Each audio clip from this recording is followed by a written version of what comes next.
نحمده ونصلي ونسلم على رسوله الكريم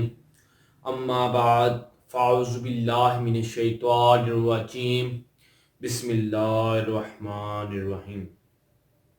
معزز سامعین السلام علیکم۔ یقین کامل چینل پر ہم آپ کو خوش آمدید کہتے ہیں۔ اس سے پہلے کہ ہم اپنی ویڈیو کو شروع کریں، ہماری اس ویڈیو کو لائک کریں، کمنٹ کریں اور ہمارے اس چینل کو سبسکرائب کر دیں اور ساتھ ہی ساتھ نیچے دیے گئے بیل آئیکن کو بھی دبا دیں تاکہ ہماری ہر ویڈیو کی نوٹیفیکیشن آپ تک بوقت پہنچتا رہے۔ تو میرے سامعین، بالکل پہلے کی طرح ہم آپ کو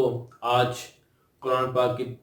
تیسرے پارے کی سورۃ قریش کے کچھ وظائف، کچھ فضیلت اور کچھ فوائد بتائیں گے۔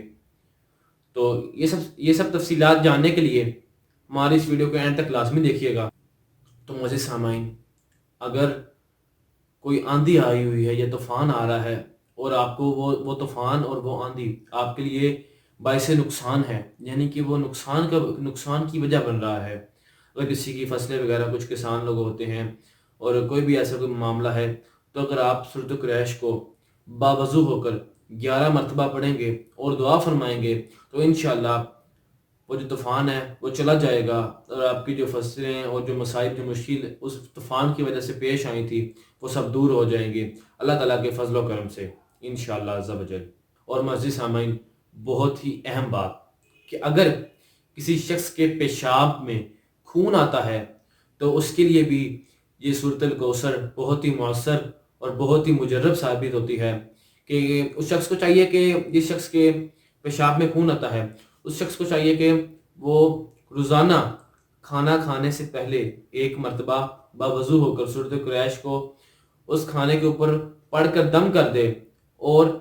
اس عمل کو کچھ دنوں تک کرتا رہے جب تک اس کی یہ بیماری دور نہیں ہو جاتی۔ تو انشاءاللہ پھر دیکھے گا کہ اس سورت کی برکت سے، اس سورت کی فضیلت سے کس طرح آپ کی وہ بیماری دور ہو جائے گی، آپ کے پیشاب میں خون آنا بند ہو جائے گا۔ اور معزز سامعین، ایک اور بہت اہم بات کہ اگر کوئی بچہ دبلا ہوتا جائے، یعنی کہ پتلا ہوتا جائے اور دن بہ دن کمزور ہی ہوتا جائے، تو اس کے لیے یہ عمل بہت ہی مفید ہے کہ آپ دودھ لیں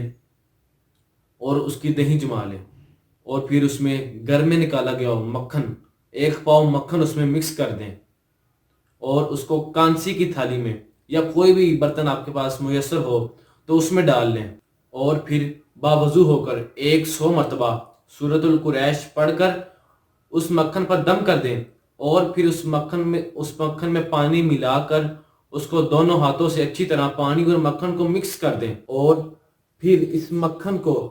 علیحدہ کر دیں اور پانی کو علیحدہ کر دیں اور پھر روزانہ اس مکھن کو تھوڑا تھوڑا کر کے بچے کے جسم پر لگائیں، اس طرح لگائیں کہ اس کا کوئی بھی حصہ اس مکھن سے خالی نہ رہے، یعنی کہ ہر باڈی پارٹ پر وہ مکھن لگ جائے۔ اور اگر گرمیاں ہیں تو وہ مکھن لگانے کے بعد بچہ نہا سکتا ہے، لیکن اگر سردیاں ہیں تو کوئی بات نہیں، اس میں کوئی حرج بھی نہیں ہے، بچے کا نہانا ضروری نہیں ہے، مکھن لگانے کے بعد بچے کا نہانا ضروری نہیں ہے۔ تو جب آپ یہ عمل کریں گے تو انشاءاللہ پھر دیکھیے گا کس طرح آپ کو جو بچہ ہے، وہ جو دبلا پتلا ہو رہا تھا، جو کمزور ہو رہا تھا، وہ اللہ تعالیٰ کی برکت سے، اس وظیفے کی برکت سے، اس عمل کی برکت سے وہ کس طرح ٹھیک ہو جائے گا۔ اس کا جو دبلا پتلا پن ہے، وہ جو سوکھتا جا رہا تھا، وہ رک جائے گا اور انشاءاللہ طاقتور اور تنوتوار ہو جائے گا۔ اور معزز سامعین، جس شخص کا کاروبار ٹھپ ہو چکا ہو اور آئے دن کوئی نہ کوئی بڑا نقصان ہو رہا ہو تو اسے چاہیے کہ وہ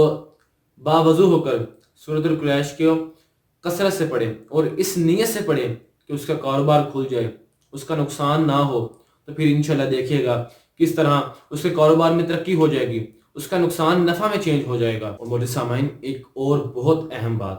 کہ اگر کسی شخص نے اپنا زہر کھا لیا ہے یا کسی دوسرے دشمن نے اس کو زہر دیا ہے تو آپ سورۃ القریش کو باوضو ہو کر کھانے پر 1 دفعہ دم کر دیں اور وہ کھانا اس کو کھلا دیں، یا پھر اگر اس کھانے میں زہر ہے تو پھر اس کھانے پر ہی دم کر دیں، تو انشاءاللہ پھر دیکھے گا اس زہر کا اثر ختم ہو جائے گا، وہ کھانا کھانے سے اس زہر کا اثر ختم ہو جائے گا اور انشاءاللہ وہ شخص صحت یاب ہو جائے گا۔ تو معزز سامعین، یہ تھے سورۃ القریش کے کچھ فضائل، فوائد اور فائدے۔ ایسی مزید ویڈیوز دیکھنے کے لیے ہمارے چینل کو فوری طور پر سبسکرائب کر دیں اور ساتھ ہی ساتھ نیچے دیے گئے بیل آئکن کو بھی دبا دیں۔ والسلام۔